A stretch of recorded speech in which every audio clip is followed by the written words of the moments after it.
Olá pessoal, na aula de hoje falaremos sobre a nova ordem mundial, que é um tema frequentemente associado com a história atual e a geopolítica que o mundo passa nesses últimos 20 anos. Vamos lá? Bem, ao falarmos da nova ordem mundial, é importante que o aluno entenda que esse tema trata-se de um momento em que o mundo passou a ser influenciado principalmente por um único país considerado grande potência, principalmente do ponto de vista econômico, político, militar e outras áreas. Mas lembre-se, isso não quer dizer que exista apenas uma potência, mas que existe um país à frente dos outros nestas áreas citadas. E ao falarmos disto, é bom lembrarmos rapidamente de alguns fatos importantes que aconteceram desde o início da Era Moderna, lá no final do século XV. Assim, apresentamos a primeira característica dessa fase da nossa história, que é as mudanças das sociedades na Era Moderna. Nesse momento, com o advento da Era Moderna, a partir das grandes navegações, do surgimento dos Estados Nacionais e da imprensa, as sociedades estão constantemente se modificando e recebendo influências da economia, da política, da religião, por exemplo, de forma que o modo de viver de cada região é envolvido pelo dinamismo dessas áreas de estudo. Fala-se em mudanças porque estas áreas, embora possuam suas peculiaridades, cada uma, elas são interdependentes entre elas, sob uma visão global de como o sistema capitalista se desenvolveu, bem como também a sua própria ascensão e possível decadência. Vamos ver a seguir um pouco de como, por volta do ano 1500, o mundo já se transformava em várias áreas de influência e domínio. Observe este mapa. Neste mapa, verificamos na área destacada na cor roxa o continente europeu, que foi a região do mundo onde iniciaram as primeiras grandes viagens pelo mundo com propósitos comerciais ou pelo simples interesse de desbravar outras regiões, conhecer o mundo de modo geral. Já nas áreas de outras cores, mostram as regiões encontradas nessas expedições. Bom, a segunda característica da Era Moderna é o desenvolvimento do capitalismo, no qual percebemos que do século XIX em diante, o mundo tem sido influenciado pelo modo de vida capitalista, em que a acumulação de capital tornou-se o principal objetivo desse sistema econômico. Após o término da Segunda Guerra Mundial, verificamos que o mundo foi dividido sob a influência de duas grandes potências, que são os Estados Unidos da América e a extinta União Soviética. Durante as décadas de 50, 60 e 70, esses dois países influenciaram o mundo, seja do ponto de vista econômico, político, militar ou até mesmo ideológico. E esta fase ficou conhecida como Guerra Fria, pois o conflito entre as duas grandes potências era apenas ideológico e não necessariamente armado.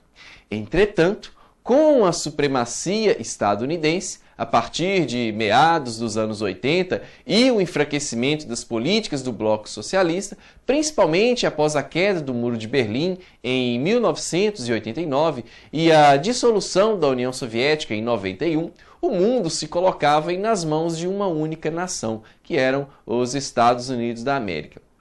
E era este o apogeu da chamada Nova Ordem Mundial, na qual os Estados Unidos da América ditavam as regras do jogo e se consagravam como a superpotência que definiria a economia, o modo de viver, a política e, por que não dizer, toda a cultura do mundo moderno se viu grandemente influenciada por este país. Aliás, até mesmo a arte manifestou seu olhar sobre o sistema vigente.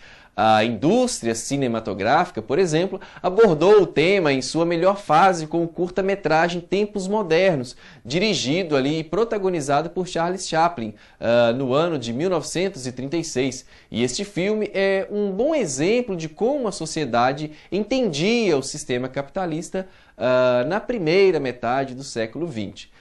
Trata-se ali no filme de uma denúncia sarcástica dos métodos de produção industrial na sociedade capitalista da época. O indivíduo, que era escravo do ritmo das máquinas, ele acaba por perder a sua personalidade, transformando-se numa máquina. E neste universo aí desumano, o único lugar que permite recuperar a paz é a prisão. É uma história muito interessante tratada nesse filme. Vemos aí uma imagem aí clássica do filme Tempos Modernos. Bem, outra característica marcante é a fase que se passou no final do século XX.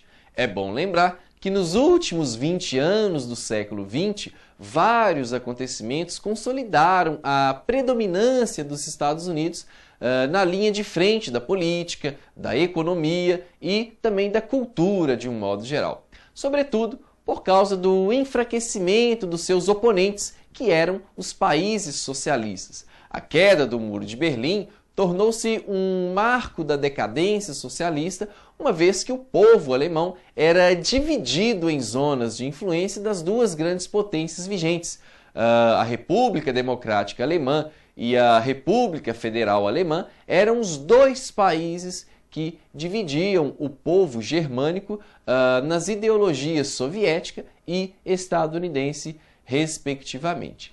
E com a queda do Muro de Berlim, a antiga República Federal Alemã se tornou totalmente capitalista e um dos países mais desenvolvidos do mundo atual. Observe aí nesta imagem o Muro de Berlim. E com relação à União Soviética, como potência socialista, ela fragmentava-se em seus domínios ideológicos devido a diversos fatores e abrindo aí espaço para que os Estados Unidos tomassem a frente da política mundial. E a dissolução da União das Repúblicas Socialistas Soviéticas em várias outras nações se deu a partir do final da década de 80, quando a redução das despesas militares, a democratização progressiva do regime e também a introdução de uma maior transparência da informação em todas as suas áreas ocorreram ali naquele país. Acompanhe comigo aí como era a União Soviética antes e depois da separação dos demais países soviéticos, nesta imagem a seguir. Repare que os objetivos da chamada perestroika, que era a política de reestruturação econômica russa, não puderam ser implementados num país habituado à rigidez organizacional e também habituado à falta absoluta de liberdades. A luta pelo poder político conduziu aí a um golpe de Estado fracassado contra o próprio Mikhail Gorbachev, que era o presidente russo na época, e também acabou pela dissolução da União Soviética em dezembro de 91. E o colapso daquela república pôs ponto final à Guerra Fria e iniciou-se assim uma nova era nas relações internacionais.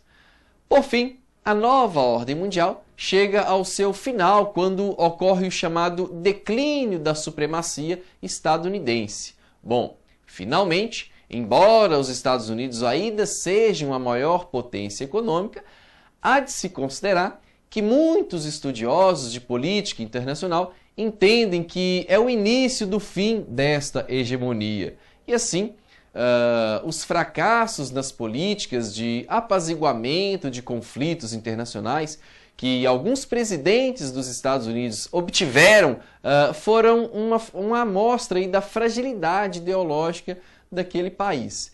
E, de fato, sabemos que, por exemplo, os conflitos entre palestinos e israelenses no Oriente Médio não acabaram, como vemos aí nesta imagem em que tem um acordo mediado pelo ex-presidente dos Estados Unidos, Bill Clinton, no centro da imagem, mostrando aí um acordo entre o Yasser Arafat, que era o presidente da Autoridade Palestina, e o Yitzhak Rabin, presidente do Estado de Israel, como vemos nessa imagem.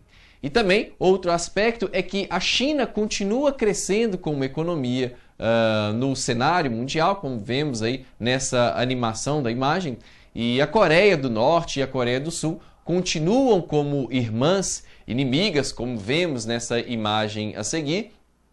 Apesar de o presidente da Coreia ter morrido aí em dezembro de 2011, tudo indica que haverá mudanças políticas aí, mas é tudo um cenário de ainda indecisões, porque os estudiosos ainda não têm certeza do que pode acontecer naqueles países. E ainda, os Estados Unidos demonstraram em sua maior fragilidade nos atentados de 11 de setembro, mostrados aí nesta imagem. Bom, pessoal, assim encerramos esta aula, lembrando aí que é um importante tema na disciplina de atualidades, visto que por este tema podemos entender aí muito do que acontece conosco hoje em dia e que é fruto da nossa recente história. Então, pessoal, bons estudos e até a próxima!